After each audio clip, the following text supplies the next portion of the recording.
The Old Testament reading this morning is Ecclesiastes chapter 11, verses 1 through 10. Cast your bread upon the waters, for you will find it after many days. Give a portion to 7, or even to 8, for you know not what disaster may happen on earth. If the clouds are full of rain, they empty themselves on the earth. And if a tree falls to the south or to the north, in the place where the tree falls, there it will lie. He who observes the wind will not sow, and he who regards the clouds will not reap. As you do not know the way the Spirit comes to the bones in the womb of a woman with child, so you do not know the work of God who makes everything.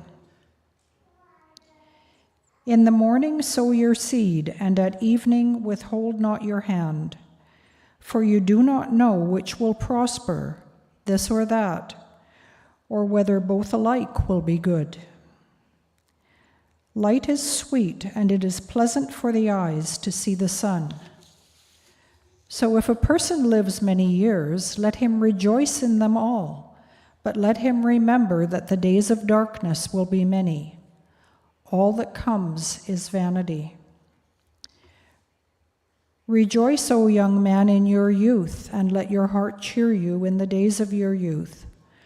Walk in the ways of your heart and the sight of your eyes, but know that for all these things God will bring you into judgment. Remove vexation from your heart and put away pain from your body, for youth and the dawn of life are vanity. The New Testament reading is James 4, verses 13 through 17. Come now, you who say, today or tomorrow we will go into such and such a town and spend a year there and trade and make a profit. Yet you do not know what tomorrow will bring. What is your life? For you are a mist that appears for a little time and then vanishes. Instead, you ought to say, if the Lord wills, we will live and do this or that. As it is, you boast in your arrogance. All such boasting is evil. So whoever knows the right thing to do and fails to do it, for him it is sin. This is the word of the Lord. Thanks be to God.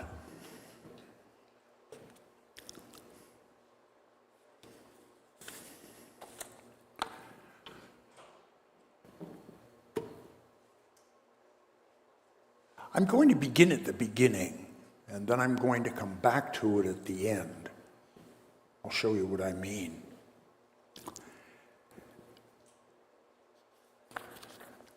Ecclesiastes 1. The words of the preacher, the son of David, king in Jerusalem. Vanity of vanities, says the preacher. Vanity of vanities, all is vanity.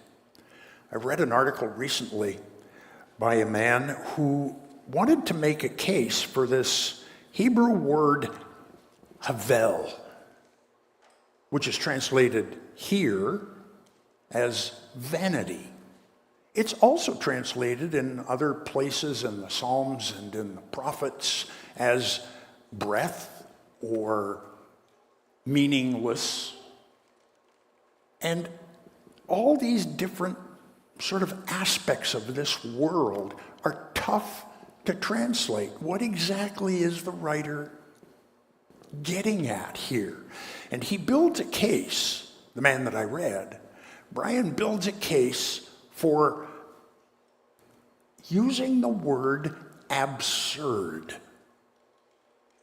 Absurdity of absurdities, says the preacher.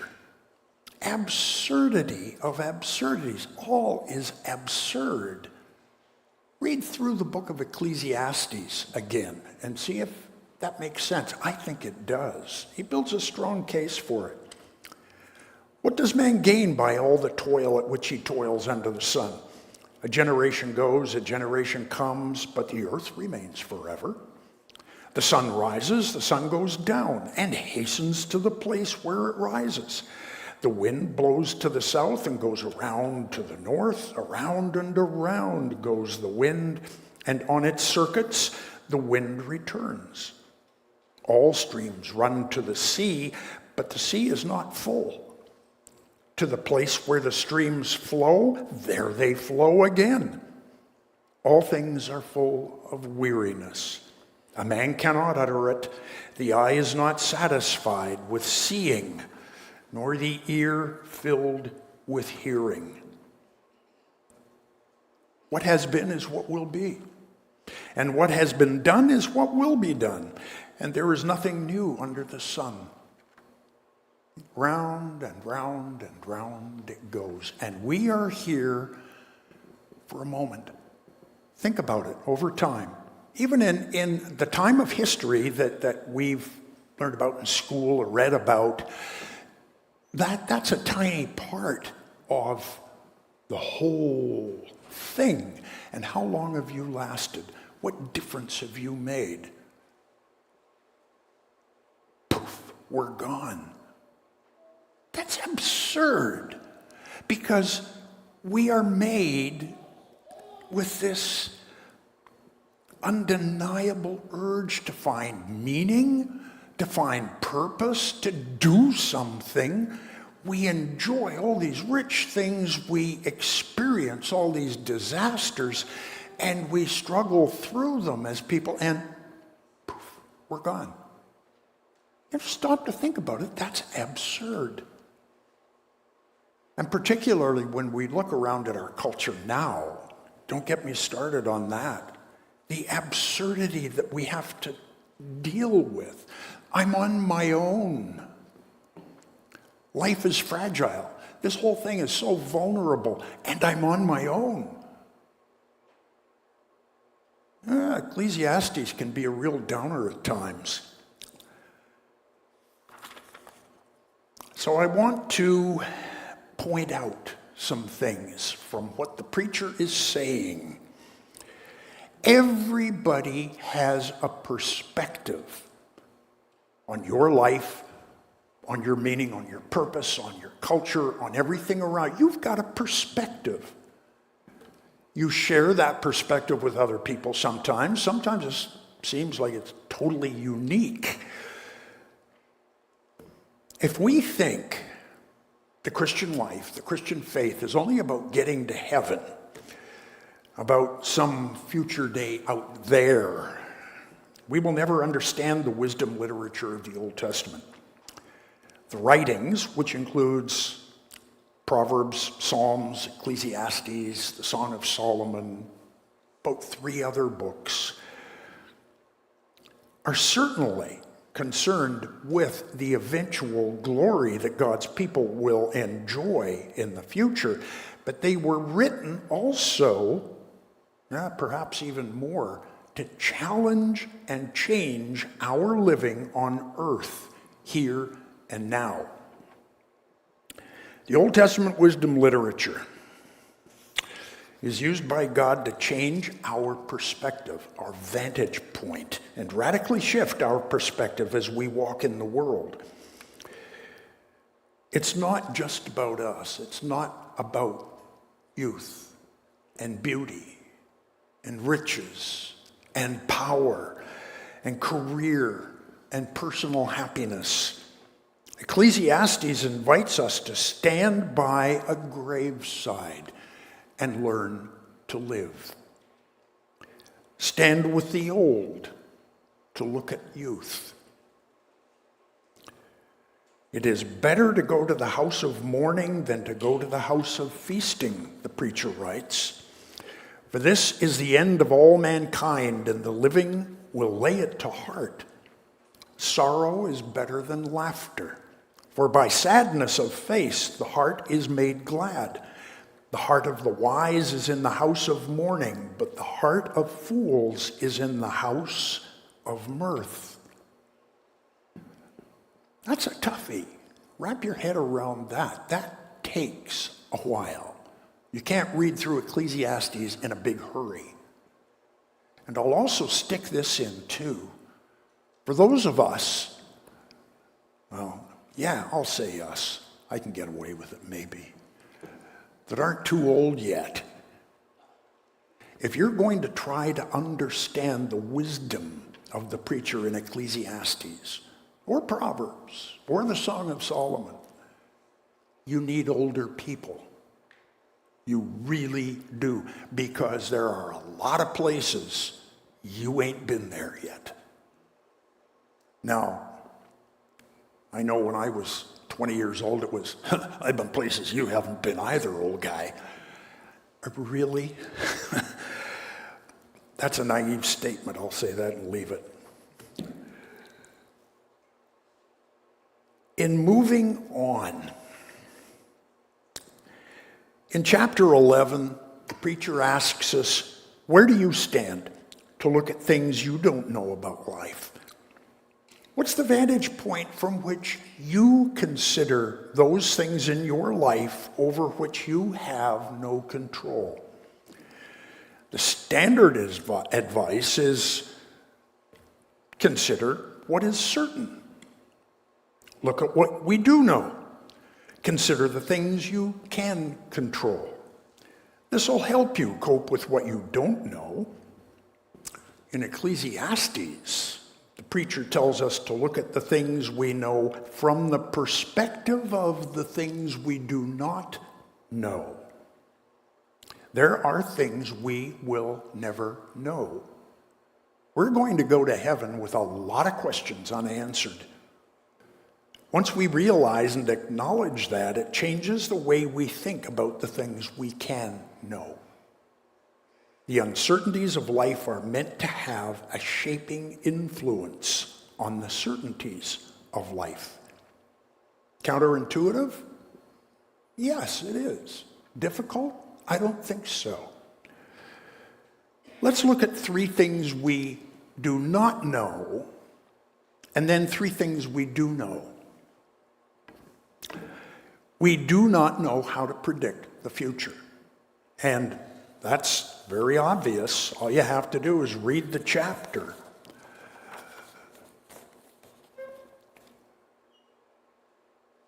Sorry, wrong chapter.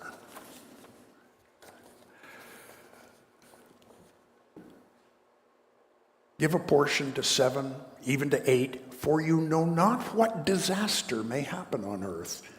If the clouds are full of rain, sure, they empty themselves on the earth. We can predict that because we can see it. If a tree falls to the south or to the north, in the place where the tree falls, there it will be. Can you change that?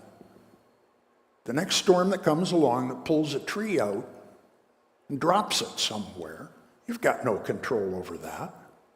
You might be able to predict that it's going to fall, but you're not in control of it. He who observes the wind will not sow. He who regards the clouds will not reap. Picture a farmer standing in a field, watching the clouds, trying to predict, okay, what's the best time to either plant or harvest? And he's thinking, that might be, but I'm going to wait. It might be better tomorrow. The clouds go by, and he never gets anything done. He observes the wind and tries to predict it. And if that's all he does, he never gets anything done. So I think sideways here, the preacher's telling us, get off your duff and do something. You can't predict whether you'll have this or that, but you know that this has to be done. What are you waiting for? Because you have no idea what tomorrow's going to bring. We don't know how to predict the future, and that affects what we do now. This verse near the beginning, cast your bread upon the waters, for you'll find it after many days. Well, that's venture capitalism. But I remember as a child reading this, not a Christian, but you read this and go, That's kind of silly. Picture a loaf of bread floating down the creek, and who's going to want it anyway? And it's going to sink. The fish are going to get it. Who wants to find it after many days? Oh, it might be in a plastic bag. Might last for a while.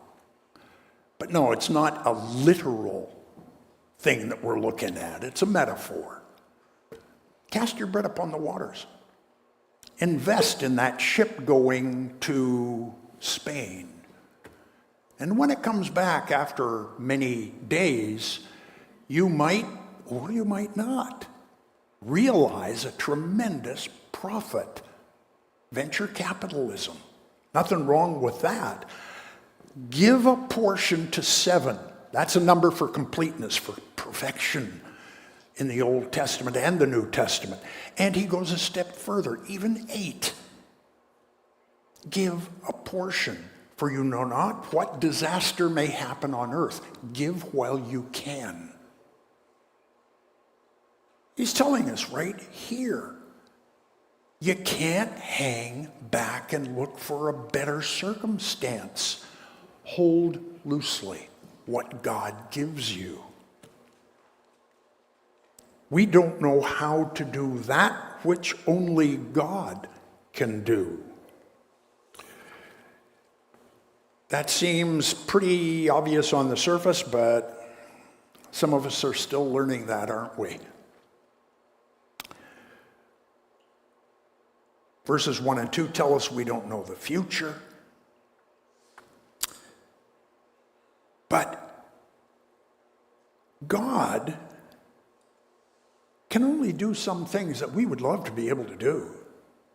How about control the weather? This really comes out in the book of Job, near the end. When God speaks to Job out of a storm, here's a sample. Where were you when I laid the foundations of the earth? God speaking to Job. Have you commanded the morning since your days began, and caused the dawn to know its place, that it might take hold of the skirts of the earth and the wicked be shaken out of it? Have you entered the storehouses of the snow, or have you seen the storehouses of the hail, which I have reserved for the time of trouble, for the day of battle and war? What is the way to the place where the light is distributed, or where the east wind is scattered upon the earth? Can you lift up your voice to the clouds, that a flood of waters may cover you? Can you send forth lightnings, that they may go and say to you, here we are? Who has put wisdom in the inward parts, or given understanding to the mind? Who can number the clouds by wisdom? Or who can tilt the waterskins of the heavens, when the dust runs into a mass and the clods stick fast together? And all Job could do was cover his mouth and worship, because he realized he was really out of place when he questioned God. God is God, and we are not. Every time Job had to answer, I don't know. And God could answer, I know. He took him on a tour to the edges of the world and the heavens. He educates Job about the unfathomable depths of divine knowledge compared to what human beings can grasp with their tiny minds and faulty sense organs. God is asking Job, if you can't know what I know, how can you level charges against me based on what you know? Good question. And all Job could do was cover his mouth. Living under the sun, believers are happy to take comfort in knowing that they do not know. We learn, perhaps through great pain, to be deeply content with not knowing, to know all there is about everything there is to know it in all ways and at all the right times, so that I have every bit of relevant data in front of me. Well, that's the kind of content over the world that Ecclesiastes teaches me to surrender. I cannot know. but I don't have to know. Trying to know or pretending to know is absurd. It's foolishness. It's not wisdom. The third thing we don't know is that we don't know how to guarantee success and avoid failure. Well, that's pretty obvious. And verse 6 states flatly, you do not know which will prosper, this or that. Being successful is what we do. In what we do is probably one of the main goals of life, isn't it? We want to be successful. Can you guarantee it? We're sucked into all kinds of scams by people telling us that they can guarantee it. Oh boy. The preacher wants us to take these things we don't know, hold on to them, and walk over to where he is and look at the world from his vantage point. He wants to teach us some wisdom. From the standpoint of our God-informed ignorance, let's look again at our life and the things we do know. Wise living means living loose to life and its possessions. And the second thing is, wise living means that neither success nor failure is ultimate. And wise living is its own reward. So wise living means living loose to life and its possessions. Everybody's got a bathtub in their home, I would imagine. Halfway up, or 3/4 of the way up maybe, on the side of the tub, there's a hole. It's usually covered by a pretty little shiny plate. So if you start filling the bathtub and you walk away, the bathtub isn't going to fill up and then overflow and flood the house. That's a safety hole there. If you're a plumber, you know the proper name for it, but you know what I'm talking about. There's no safety spot on the love for money, is there? Or the love for power. There's always something more. There's no safety spot there. Wise living means living loose to life and its possessions. God gives us that safety spot. And that safety spot means that we hold things loosely in this life. I have to look at the junk that I have. I'll call it junk. It's not junk to me. You've got the same kind of stuff in your house that I've accumulated in my house, and I go, this might be the last thing that I ever get rid of, and you might have to pull it out of my cold, dead hands.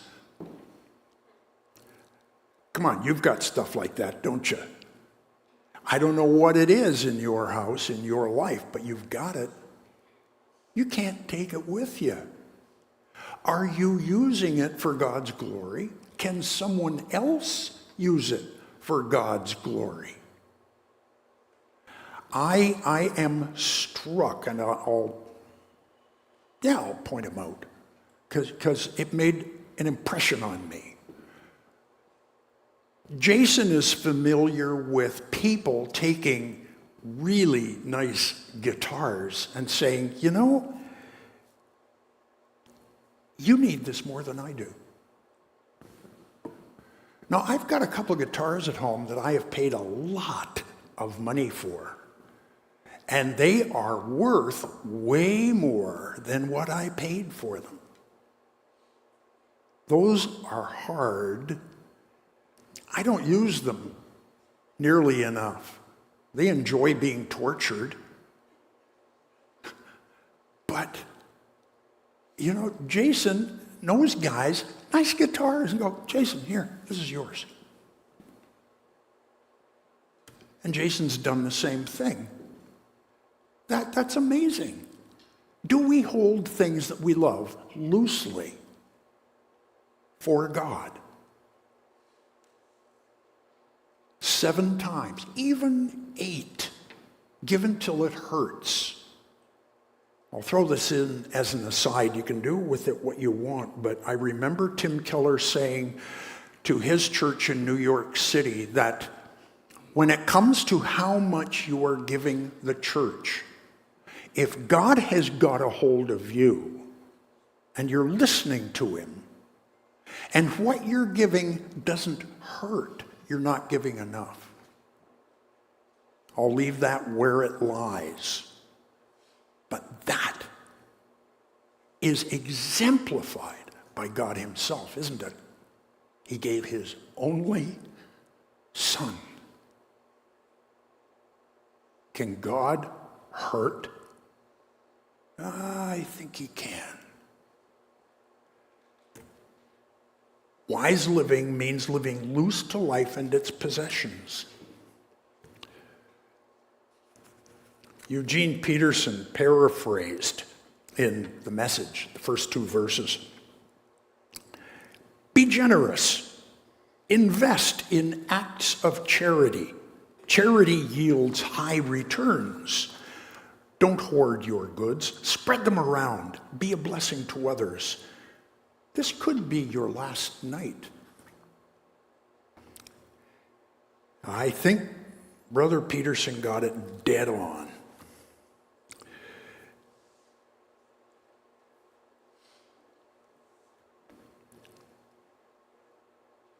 The perspective of the Bible, the wise perspective, and it sounds so stark because we are so used to thinking in terms of predictability and ease and comfort and our right to life and happiness.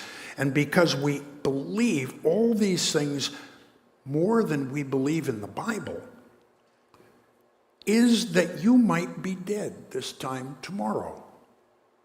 If so, what would you wish you could have done with your money, your home, your time, your gifts, your life?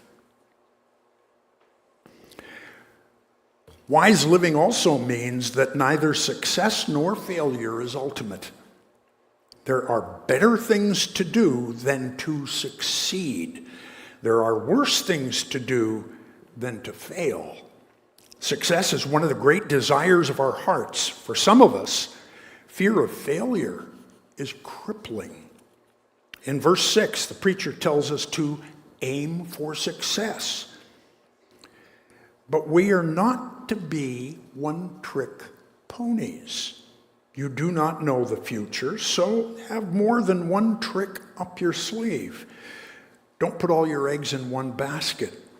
If one venture fails, you have something else working for you. Success is better than failure. There is nothing innately good about inevitable failure. So the farmer does what he needs to do during the day, but he comes home and he doesn't let his hand rest. That's called diversification in investment. Right? I think all of us have heard that before. Diversify.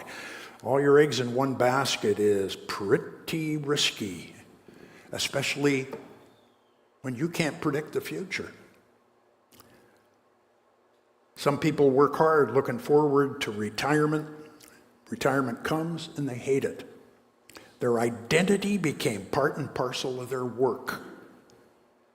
When they retired, they lost their identity, along with purpose and meaning. They had only one thing going for them. When it was gone, they were at a loss. Don't build your life on only one thing. Some people fail despite working hard. Fail an exam, get fired, redundancy, lose an investment, get rejected by a girlfriend or boyfriend, and with the failure disappearing down the drain, they find their life following that hard. Don't build your life on only one thing. The preacher is saying something deeper. Peterson puts it like this: when the clouds are full of water, it rains. When the wind blows down a tree, it lies where it falls. Don't sit there watching the wind. Do your own work. Don't stare at the clouds. Get on with your life. Some things in life are inevitable. The clouds say it will rain. Some things are random. Trees blow down. There's nothing we can do about it. Some see only inevitability. If they keep doing the right thing, success is guaranteed. That's the way things are. Others see only risks and the potential for failure, and they don't do anything. Ecclesiastes is prodding us here. The thing that is worse than either success or failure in life is failing to live in the first place. Paralyzed by fear of failure, we never try anything. Driven by the desire to succeed, we focus on only one thing. Life is gift, not gain. Give up your pursuit of profit from your toil, and instead seek to enjoy the things that God has given you for what they are. And as you do that, you will know some reward. If you haven't read, now I'm having a brain cramp, and I didn't write it down. Skip that part.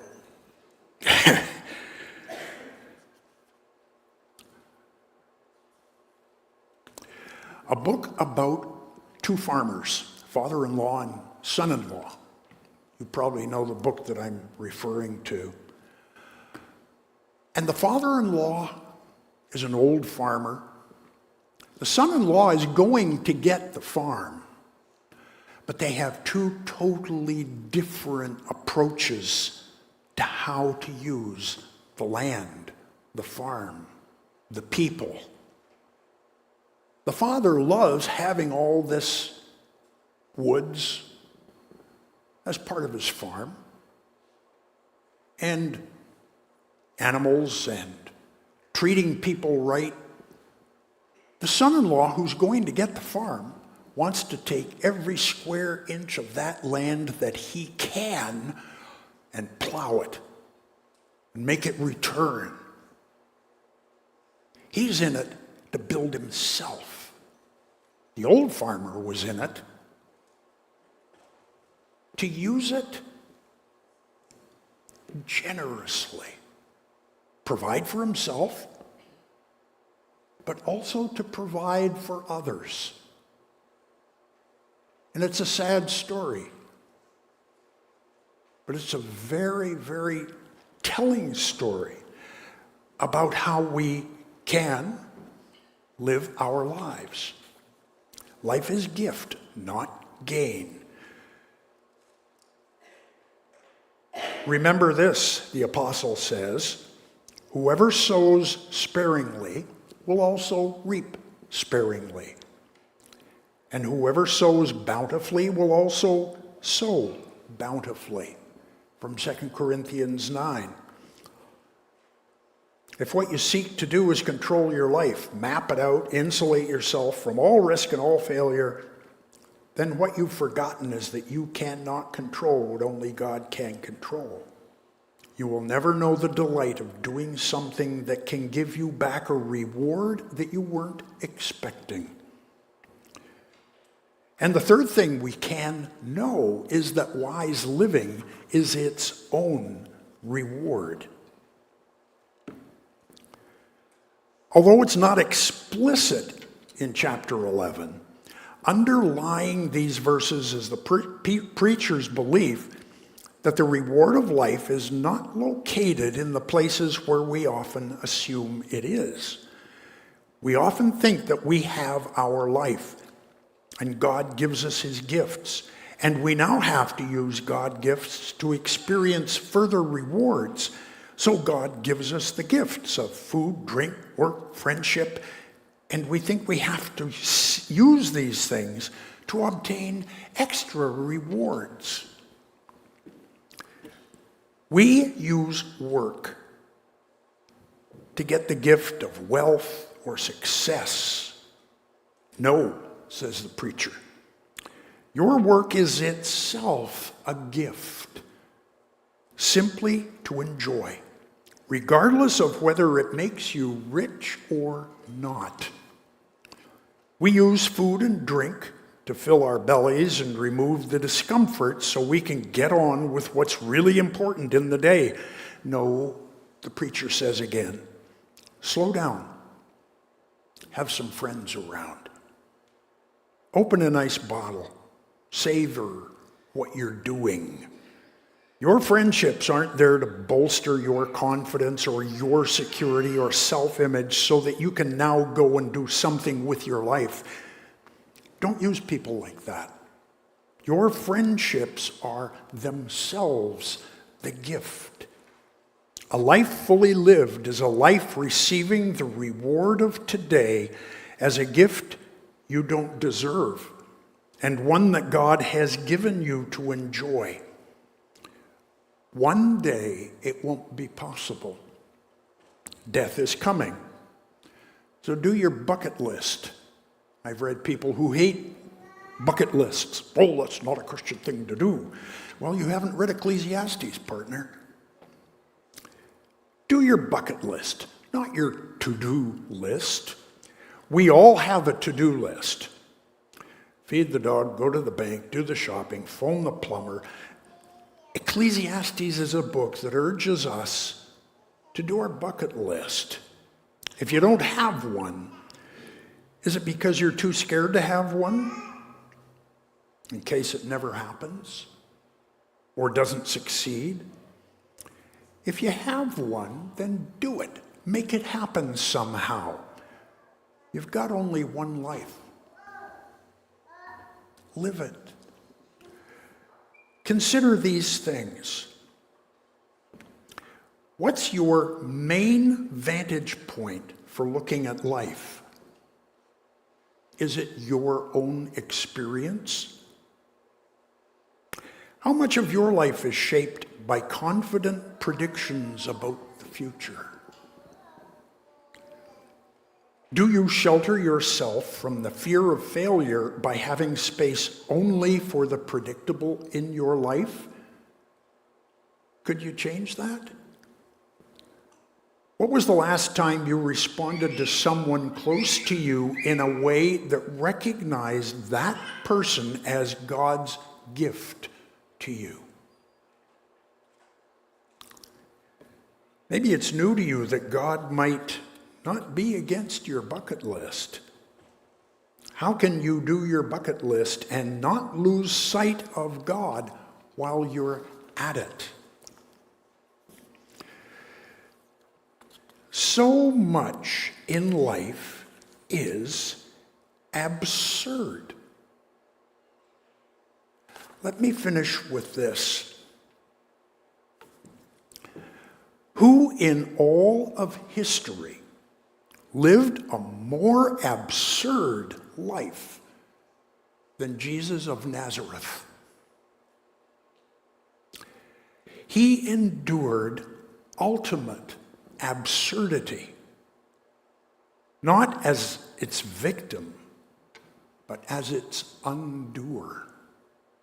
By his life, death, and resurrection, Jesus experienced and exhausted and eradicated absurdity. He alone is God's answer to your life's absurdity. Let's pray.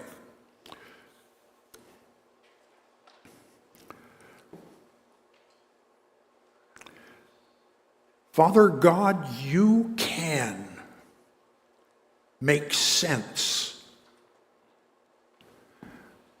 of anything and everything in front of us. But we have to admit that you sure do it in some weird ways sometimes. Give us faith in what you have shown us, in what you have done for us. Confidence in the fact that you know what you're doing. What is true, what is good, what is beautiful comes from your hand, and someday that will be made absolutely perfect.